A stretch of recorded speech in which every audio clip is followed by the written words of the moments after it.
how is the world I'm growing up in different than the world you grew up in? What does that look like day to day in our home? Mm-hmm. How much time do you have? Seriously.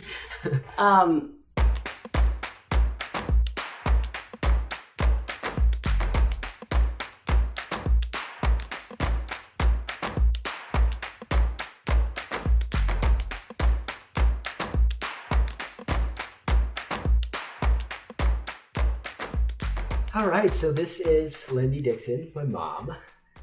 We are from Fort Collins, Colorado, and something that you might not know about her is that she's very good at bowling. Oh. That's great. It's my hidden talent. So this is Christian Dixon, and he is also from Fort Collins. He's 18 years old as of Thursday. And fun fact about him, he can quote almost every episode of Parks and Rec. So, and The Office, good sense of humor. Right, how is the world I'm growing up in different than the world you grew up in? What does that look like day to day in our home? Mm-hmm. How much time do you have? Seriously. So I'd say the biggest change, which I know you're super aware of, is the difference in respect that people had for each other when I was growing up. The things that were acceptable to say to people, the way that people behave towards each other. And I think a lot of that has to do with social media and phones and all the things that draw people your age, your whole generation away from this, right? It is very difficult to look somebody in the eye and be disrespectful to them. And I think that's probably the biggest thing that you guys have noticed. And one of the things that we incorporated so strongly when we were homeschooling was this innate respect for other human beings and caring about other people and carrying that through. So that meant things like limiting. We laughed the other day about Bernstein Bears, right? We didn't have you watch that because those kids were really disrespectful. There's a book. Or even reading stuff Oh, that was showing you, remember? I mean, things that were really disrespectful. You would say, well, why can't I watch that cartoon? Or why can't we? And I'd say, well, because they're not very nice to their mom and dad in there. Yeah. Right? It's these little things that change it. And so I think in our lives, that was one of the main things in our homeschooling, was to teach you guys that. I don't know if you remember the first day you went to the 2 classes at the high school, and you and your sister and brother came back and you were like, oh, the way they talk to the teachers. Yeah. Right? It was shocking. It was shocking because it's something that's just kind of part of this world today, which is really unfortunate. It's crazy, so, yeah. So that's something we've tried to change. Ooh, this is a good one. So when was the first moment you realized that you were a changemaker? The first moment, honestly, it was at the flagpole when I was young. It was when I was 3 and when I was 4. And she would often lose me when we would go places.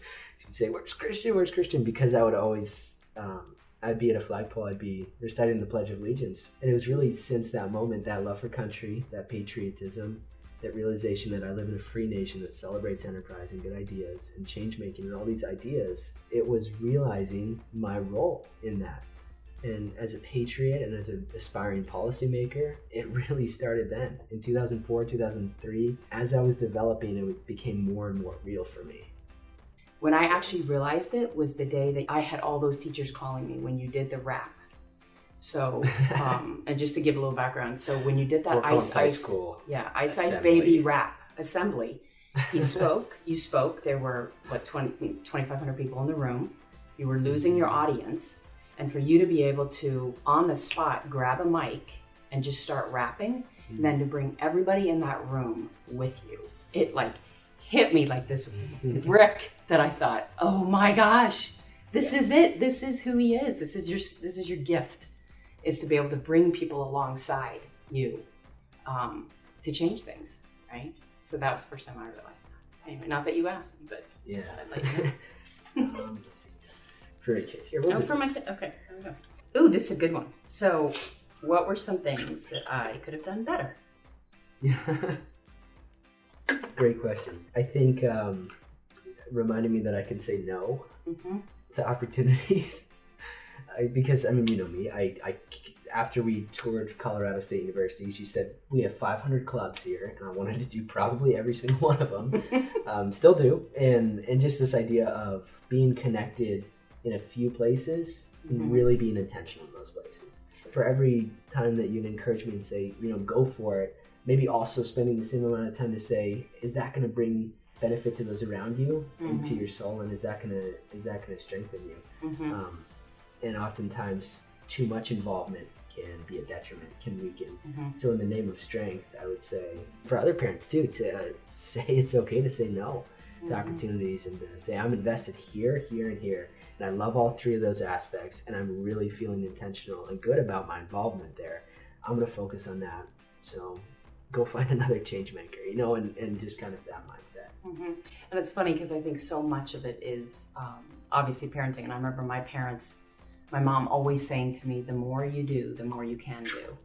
Isn't that funny?